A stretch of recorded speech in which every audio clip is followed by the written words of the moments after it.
आप सभी को तुलसी विवाह की हार्दिक शुभकामनाएं। आप सभी के जीवन में भगवान विष्णु और माँ तुलसी की कृपा सदैव बनी रहे, ऐसी मेरी शुभकामनाएं हैं।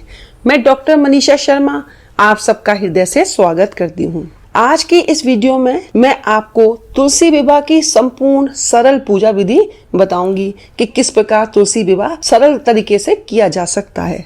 तो चलिए अपने इष्ट देव को प्रणाम करते हुए आज की वीडियो का शुभारंभ करते हैं। वीडियो शुरू करने से पहले आपसे एक विनम्र निवेदन है कि यदि आपने अभी तक मेरे चैनल को सब्सक्राइब नहीं किया तो प्लीज मेरे चैनल को सब्सक्राइब करें, वीडियोस को लाइक करें, शेयर करें और बेल आइकन को प्रेस करें ताकि आपको आगे आने वाली वीडियोस का नोटिफिकेशन प्राप्त हो सके। तो चलिए अपने इष्ट देव को प्रणाम करते हुए आज की वीडियो का शुभारंभ करते हैं। तुलसी जी का विवाह आप 12 नवंबर को भी कर सकते हैं और 13 नवंबर को भी कर सकते हैं। कई जगह देवठान एकादशी के दिन तुलसी जी का विवाह होता है और कई जगह लोग द्वादशी को तुलसी जी का विवाह करते हैं। आप शाम के समय तुलसी विवाह कर सकते हैं। जहां पर आपको तुलसी विवाह करना है उस जगह को आप साफ सुथरा कर लें, थोड़ा सा गंगा जल छिड़कें, थोड़ी सी हल्दी से जमीन को लेप लें। वैसे तो ये विवाह खुले स्थान में किया जाता है, यानी कि आप बालकनी अपने आंगन में इस विवाह को कर सकते हैं, लेकिन आपके यहाँ जैसी व्यवस्था बन रही हो वहां आप इस विवाह को संपन्न करें। आपको एक चौकी लेनी है, उस पर पीले रंग का चमकदार वस्त्र बिछाएं। सबसे पहले आपको सुपारी एक लेनी है, उस पर कलावा लपेटकर गणेश जी की स्थापना करनी है। थोड़े से नीचे चावल रखें, उसके ऊपर सुपारी रख दीजिए। फिर आपको शालिग्राम जी को आसन देना है, तो आप कलावे को लपेटकर एक आसन सा बना लीजिए और उस पर शालिग्राम जी को स्थापित करें। यदि आपके पास शालिग्राम जी नहीं है तो आप लड्डू गोपाल जी को रख सकते हैं, या आप विष्णु जी की या भगवान कृष्ण की तस्वीर या मूर्ति भी रख सकते हैं। आपको केवल ध्यान इतना रखना है कि तस्वीर में प्रभु अकेले हों, राधा रानी जी या लक्ष्मी जी के साथ ना हो। आपको अब कलश की स्थापना करनी है। कलश में सर्वप्रथम आप गंगा जल डालें, फिर शुद्ध जल भरें। कंठ तक आपको जल भरना है। उसमें एक सिक्का चांदी का या कोई सा भी एक सिक्का डाल सकते हैं। एक हल्दी की गांठ, एक सुपारी, इत्र, अक्षत डालकर उस कलश को तैयार करें। कलश के ऊपर स्वास्तिक बनाएं। कलश मिट्टी का या तांबे का या पीतल का हो सकता है। स्टील का कलश लेने से बचना चाहिए। कंठ पर आपको कलावा लपेटना है। फिर पंच पल्लव लगाकर उसके ऊपर एक प्लेट रखें जिसमें आप सफेद तिल रखें। कलश के ऊपर रख दें उस प्लेट को और उसके बाद आप कलावा या चुनरी बांधकर नारियल को रख दें। कलश के नीचे आपको अक्षत या तिल भी रख सकते हैं। शालिग्राम जी के दाहिनी ओर इसे स्थापित करें। अब आपको घी का दीपक प्रज्वलित करना है, तो सबसे पहले आपको दीपक की ही पूजा करनी है। दीपक को भी आप अक्षत का आसन देंगे और उसके ऊपर दीपक रखेंगे। फिर दीपक को रोली, अक्षत, पुष्प अर्पित करेंगे। तुलसी मैया के दाहिनी ओर आपको ये चौकी लगानी है। गणेश जी का, कलश का, सभी देवी देवताओं का पूजन करना है। उन्हें विवाह में आने का निमंत्रण देना है। अब आप भगवान शालिग्राम को स्नान कराएं। उन्हें हल्दी मिश्रित जल से, पंचामृत से स्नान करा सकते हैं। बाद में साफ जल से स्नान कराएं। बाद में उन्हें पीले वस्त्र अर्पित करें, चंदन का सुंदर टीका लगाएं, पुष्प समर्पित करें। अब तुलसी माता जी को सजाना है। आप तुलसी जी के गमले को अच्छे से धो लें। तुलसी पत्रों को भी सब अच्छे से साफ कर लीजिए। गमले की मिट्टी भी साफ सुथरी होनी चाहिए। उसके बाद उन्हें भी हल्दी मिश्रित जल से स्नान कराएं। इसके बाद उन्हें वस्त्र धारण कराने हैं।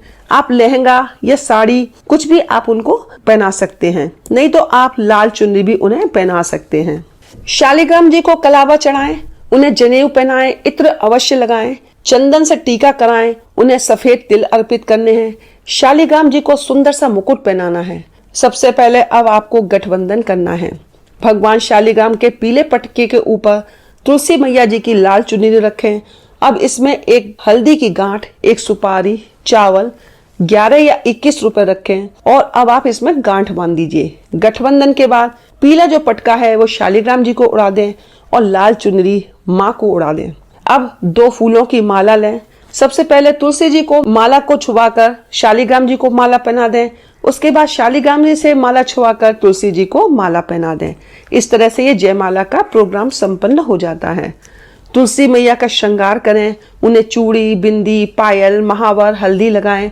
अब तुलसी मैया की मांग भरनी है तो आप एक चांदी का सिक्का या एक सिंपल सिक्का ले सकते हैं। सिक्के से या 3 बार माता रानी की मांग भरें। शालिग्राम जी से सिक्के को छुआकर फिर मांग भरनी है। आप सोने की अंगूठी से भी मांग भर सकते हैं।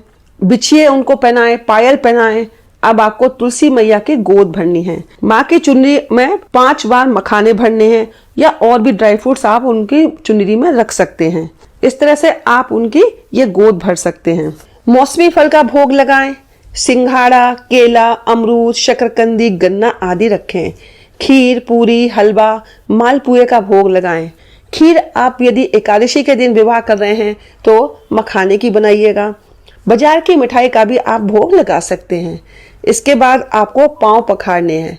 एक पीतल की या कांसे की थाली लें, हल्दी मिश्रित जल लें और दोनों हाथों से माँ के पैर पखारने हैं। 5 या 7 बार या 1 बार भी आप उनके पैरों को धो सकते हैं।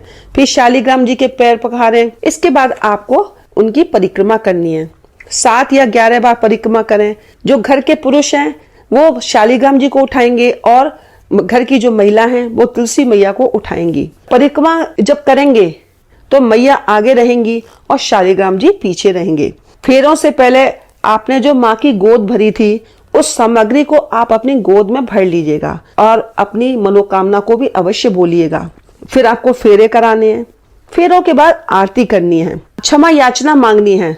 बाद में आपको मंगल गीत भी अवश्य गाने चाहिए। इसके बाद सब परिवार भोजन करें, मिष्ठान ग्रहण करें। यदि आप देखिए पंडित जी को बुलाकर विवाह करा रहे हैं तो कोई बात नहीं, आप पंडित जी को दान दक्षिणा देंगे।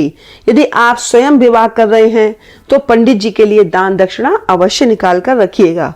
उन्हें उसी दिन या दूसरे दिन दक्षिणा फल आदि दे। ये जो दक्षिणा है, ये जो दान है, ये पंडित जी को ही देना है। अपने घर में शंख की ध्वनि, ढोल नगाड़ों की ध्वनि करें और इस तरह से आप विवाह उत्सव को मनाइएगा। भाव रखिएगा कि सचमुच में आपके यहाँ भगवान और माँ विराजमान हैं। तो इस तरह से आप सरल विधि से तुलसी विवाह कर सकते हैं। यदि आप तुलसी विवाह ना करना चाहें तो आप तुलसी जी का पूजन अवश्य करिएगा। माँ को एक चुनरी उड़ानी है, उनको श्रृंगार का सामान अर्पित कर दीजिएगा और उनको भोग प्रसाद लगाइएगा। उनकी परिक्रमा करके भी आप तुलसी पूजन भी कर सकते हैं। तो आज की वीडियो में बस इतना ही। मुझे आशा है कि आपको आज की वीडियो अच्छी लगी होगी। तो चलिए मिलते हैं अगली वीडियो में कुछ नई जानकारी के साथ। हर हर महादेव, जय भोलेनाथ।